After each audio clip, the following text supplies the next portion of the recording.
the way back from Lewis's funeral, my mom told me to start packing. She waited until the day before we left to tell Edie. I'm not sure if she wanted to make it easier or harder.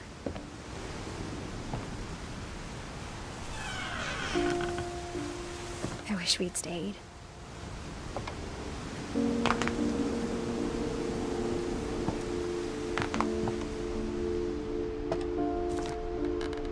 But I understand why we left.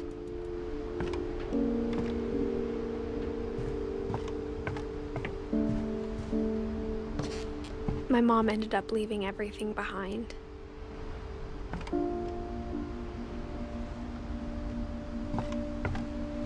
What happened that night had been coming for a long time.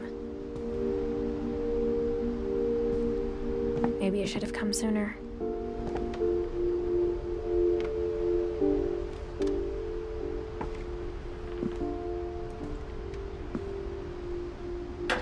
But it had to end one way or another. All that's left now is to tell you about that last night.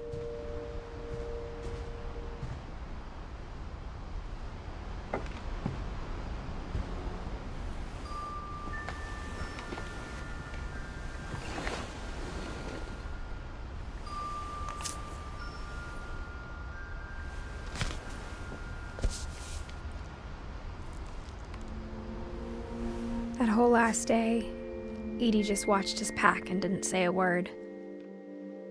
Until supper, when she raised her glass and said, "To our final night together, and all our final nights apart." Grandma, you know what I said about alcohol. Some of your medications are very Edith, specific. I left a present for you in the hallway. Why don't you go open it? The grown-ups have to argue now. I'm sorry, you're right. We're all leaving tomorrow. Let's just enjoy our last... I'm not leaving. Edith, you're excused.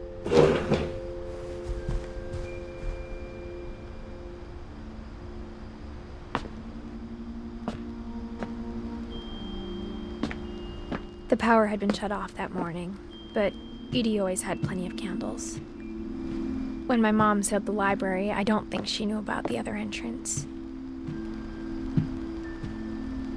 Or that Edie had a key to it.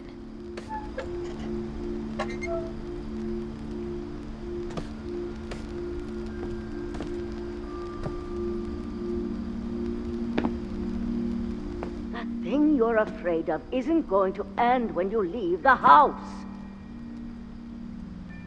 Edith has a right to know these stories. My children are dead because of your stories. I think it's best if Edith and I leave tonight.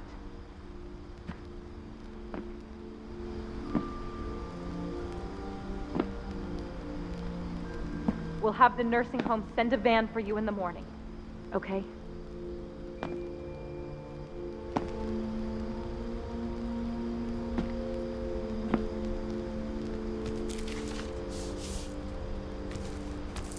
Dear Edith, there's so many stories I wish I could tell you, but there's only time for one. This is about what happened on the night you were born. That night, the tide went way, way out. It was the first and last time I ever saw the old house aground. There'd been an earthquake out in the middle of the ocean.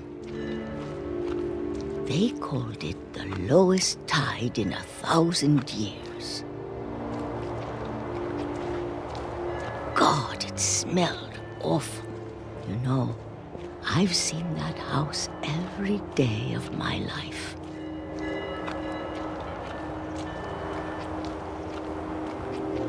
But I never thought I'd go back to it.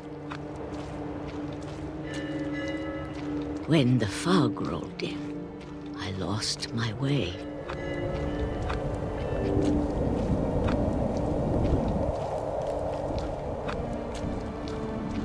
I got turned around.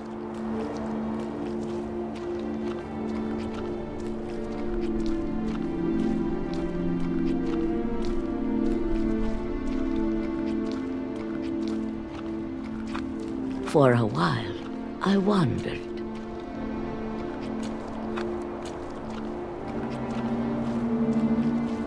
I started seeing things.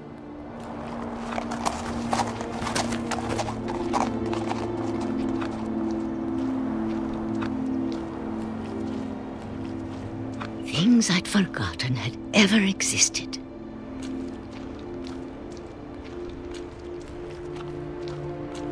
But when I saw them, they felt like old friends. That night, a lot of things came back to me. Or maybe I came back to them.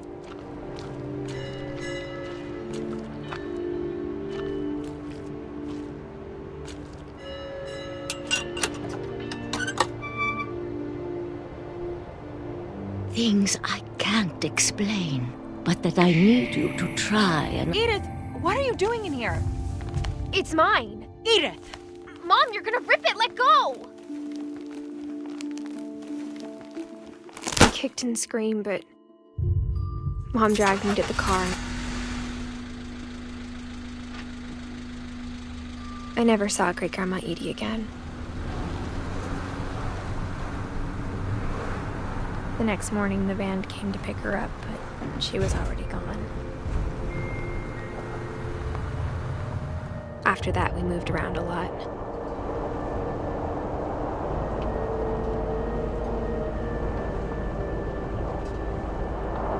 We both tried to make the best of it.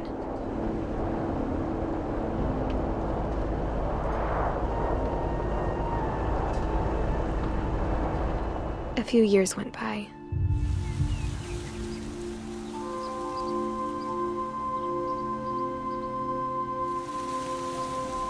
My mom didn't like to talk about it. But she started getting sick a lot.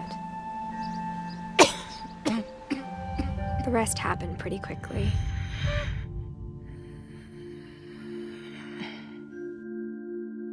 She got better for a while, and then she didn't.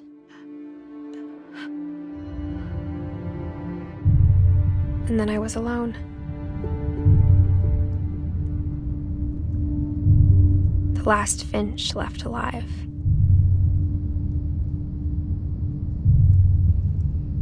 Until I found out about you. I'm still not sure what to tell you about all this. If we lived forever, maybe we'd have time to understand things. But as it is, I think the best we can do is try to open our eyes. And appreciate how strange and brief all of this is. This journal was supposed to be for you.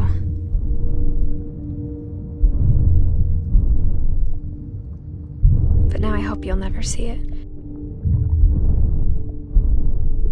I just want to meet you. And tell you all these stories myself. But I guess if you're reading this now, things didn't work out that way.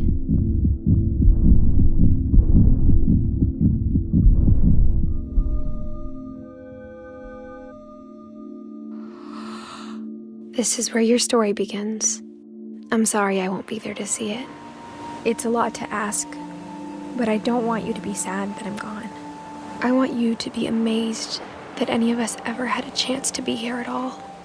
Good luck.